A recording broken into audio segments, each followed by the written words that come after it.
The sound of our steps, combined with that of the occasional nocturnal animal, is the only thing we can hear.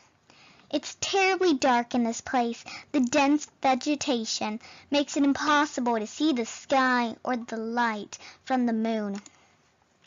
Our flashlights are the only things that light up our way. At times like this, one begs not to run out of battery. We walk without knowing what we are really looking for, or better said, for no reason. We're just a group of boys bored with our lives, trying to create a lasting memory on this night instead of just staying home doing nothing. Today is October 31st, better known as Halloween, or All Hallows Eve. 3 young men walk through a dark but up until now nothing special forest, me being one of them. We're doing it to prove our courage. It's too bad there isn't a girl here to see how brave we are. Seeing it like that, one could say this is a meaningless effort. For a moment, I stopped to look at my watch. It's 1:49 a.m. That means we have been walking aimlessly for more than 2 hours now. I'm sure that many people would find a place like this terrifying. But once you get used to it, the fear disappears, making it feel normal. What makes us afraid of the dark is that we cannot know what hides in it, what lurks in the shadows. But this is clearly an empty darkness. At that moment, I sigh, feeling how tired my legs are. What is the point of being here? Clearly, we had already demonstrated what we wanted. It would be best to return. I should tell them. I was about to speak when suddenly the atmosphere in the forest becomes strange. Suddenly, a cold chill runs through my body. It was like any other chill, except it was not going away. For no reason, the air's temperature dropped from 1 second to the other. So much so, my breath becomes visible, turning into mist. It doesn't end there. The air is now filled with a rotten smell, just a little short from being unbearable. Images of worms and flies soon appear in my mind, giving me a really unpleasant feeling. We all stop at that moment. "What's happening?" I asked, confused while turning to look at my friends. By the expression on their faces, it was easy to know they were just as lost as I was. It was then we heard footsteps nearby that did not come from any of us. We all got dead quiet after that. I don't know if it was out of fear to check if it was not a mistake, but we stayed motionless like statues without making a noise. Just looking at each other's faces, wondering the same thing. What was happening? As if I could know. We heard the steps again. They clearly belonged to a human, or at least to a large animal, but there's something strange about them. It sounds as if the person walked dragging one foot. Just thinking about it made me shiver. Bleg! Why is this happening? It makes no sense. We should have returned home before, but now it's too late to regret it. I had the feeling that we were being stalked by someone. The strange footsteps stop, but I'm still feeling the presence nearby. I don't know where it is, but I know that it's looking at me. That cursed thing is looking at me. My heart is beating anxiously. It's almost as my body was telling me to get out of there. But strangely, my friends seemed unable to perceive it. It seems that it's gone. It must have been just an animal, said one of them, convinced that we were safe. I would like to believe that too. We had a sigh of relief. However, bad luck would soon strike us again. Unexpectedly, the forest becomes darker than before in just the blink of an eye. But that wasn't the fault of the forest, but our flashlights, which went out. Of the three, only one, mine, was still working. What's going on? Did the batteries die? I swear we should have brought extra. But guess what? You didn't because you told me not to. Guess that was a lie. You should have listened. Asked one of them, scared, while they both beat them desperately as if that was going to revive them. I can't blame them. The idea of walking in the darkness was not pleasant for anyone. But after a few moments, we had no choice but to resign to ourselves to that. One more sound of our footsteps is heard. But the silence is different now. We are not quiet because we have nothing to say, but because we are afraid. We continue walking despite the fear that invades us. Visibility is almost zero, but we have no choice. In theory, we were walking back, looking for the exit, but I cannot remember any of this forest. We could be walking in circles, and I would never notice it until it was too late. I hate the thought of it. I just want to get out of here. Suddenly, my thoughts are silenced. You hear the footsteps of someone or something. Once more, the three of us become statues awaiting the presence to go. I hold my breath anxiously while the feeling of my heart beating also anxiously. Should have brought more batteries. Bleg, get away from here and leave us alone.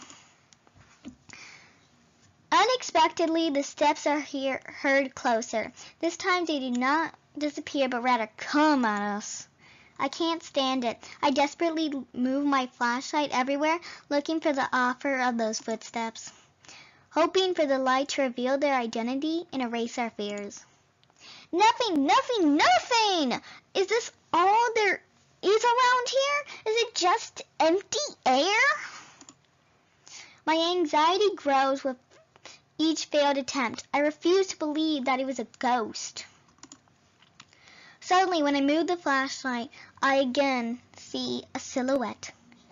I cannot distinguish what it was, but for a moment the light revealed something. Quickly, I point to the same place, only to discover it was gone. I hold my breath anxiously. It was not an illusion. I am sure that I saw something, and I keep narrating for over 8 minutes. It was then I hear something nearby. Without even thinking, I aimed the light towards that place. Man, I didn't even get to do my intro.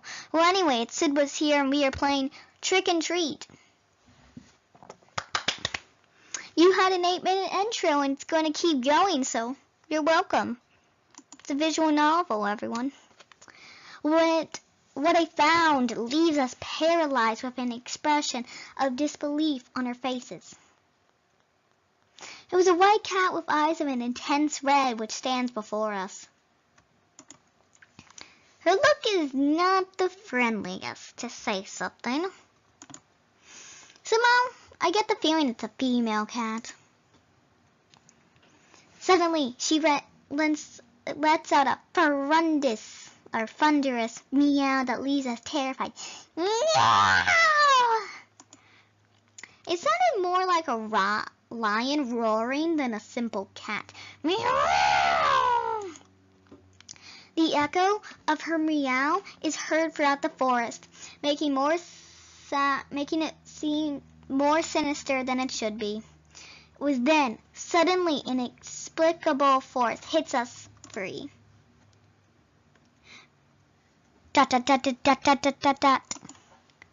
I fall to the ground, and little by little, my eyelids close. The fatigue, it becomes unbearable. I lose consciousness on the ground of the forest without knowing what was going to happen with me.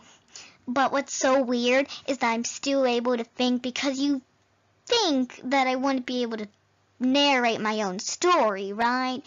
If I was unconscious, but I've never been unconscious, so I don't know what happens, but you'd think so, right? I thought that was just implied, but guess not. Interlude, or interlude, or I don't know. Before the night falls.